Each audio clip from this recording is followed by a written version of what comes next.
I was really freaking out driving home that night. I don't like ghosts following me home. I don't want them in my house. I couldn't see what was pinning me down. Then I felt a tongue go into my ear. I just yelled, "Get out of here!"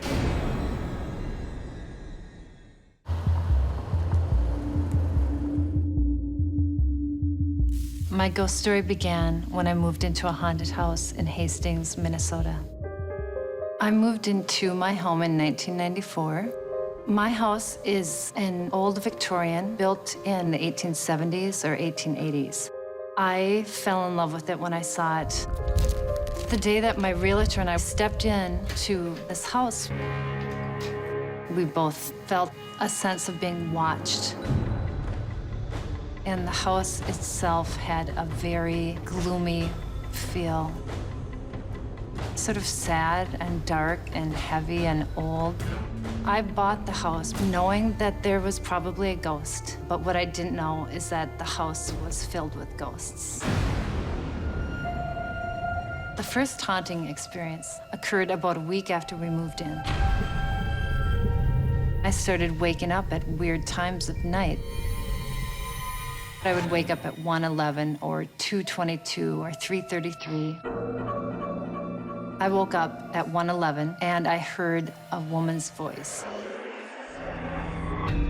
And I was trying to figure out what I was hearing.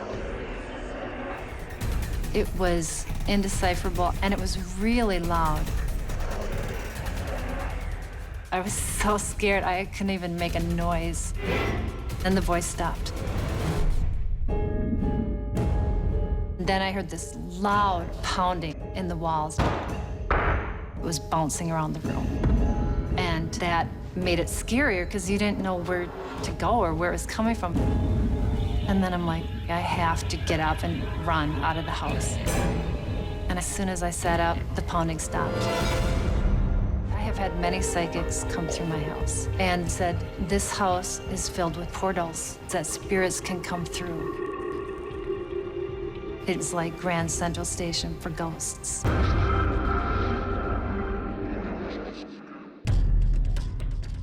The worst experience that I ever had in my house was the night that I was pinned down by something. I couldn't see what was pinning me down, but I felt that whatever this was male, and this thing was demonstrating its will. Because it felt like whatever was doing this had complete control. It felt like a complete violation of me. I was so furious. I prayed, and I don't know if it was 10 or 20 seconds, it lifted up. Then I felt a tongue go into my ear. That made me super furious. I just yelled, "Get out of here!" My ghost story began when I met Annie Wilder at a funeral. I'm a director-producer of the TV show Life to the Max in Minneapolis. Brian and I had grown up in the same neighborhood. I hadn't seen Annie in 30 years and asked her what she was up to. She says, well, I just wrote a book. With all of the experiences that I've had in my house, I wrote a book called House of Spirits and Whispers. And right there, it just sparked an idea. He said, well, we should come out and do a Halloween show. Our first place we went to with the camera was down in the basement, down in this kind of scary, dark room called the Dirt Room. One of the first things you do on a shoot is you make sure everyone shuts their cell phones off. Our host, Greg Thunder, was in the Dirt Room, and within 5 minutes, this phone goes off. Who's calling? I swear to God, I had this shut off. That was kind of our first indication that something different was going on in this house. Lights are one of the ways that the spirits communicate in my house. We were in the parlor, and the light went off, and then we started again, and then the light went off again. And I actually remember seeing Greg start to get freaked out. Okay, that's all right. There's no doubt I think the spirits were trying to get our attention by interfering any way they could. It was kind of jolting for myself and Greg. We had never been in a real haunted house before. I was fearful enough not to really venture off on my own. I didn't want to be alone in the house, no way. We finally got out of the house that night, and I'm driving home in my van, and 5 minutes into the drive, I smell this strange minty pipe smoke wafting throughout my interior of my van. And it lasted maybe 5-10 minutes, and I was looking in my rearview mirror, and I was really freaking out driving home that night. I don't like ghosts following me home. I don't want them in my house. I don't want anything to do with ghosts.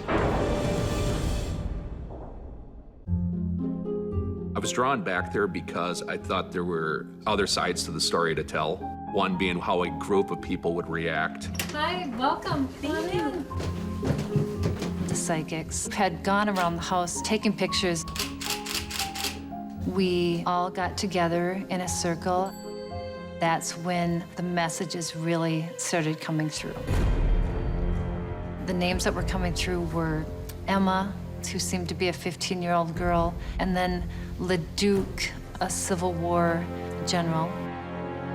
He was very well known in my town. His family was one of the most well-documented families in town because they were one of the wealthiest.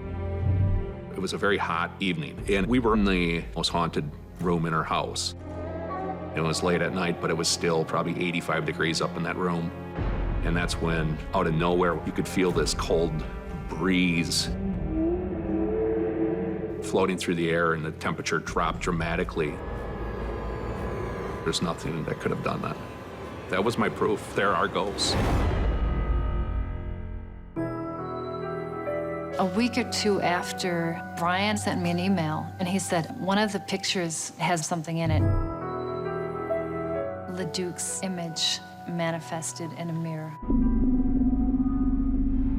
I went online to the Historical Society and pulled down a couple photos of Leduc. And this photo looks exactly like the reflection in the mirror. Leduc had a 1870s, 1880s suit on, the long beard from that era, these piercing eyes, the real glare looking back at you through the mirror. The people that don't believe in this stuff, visit Annie's house, open your minds up. I was the same way, and now I'm totally sold. Living in a haunted house has made my life more interesting. One of the reasons that I got this house was to help others learn about the spirit world and just take good care of this very unusual, haunted old home that I live in.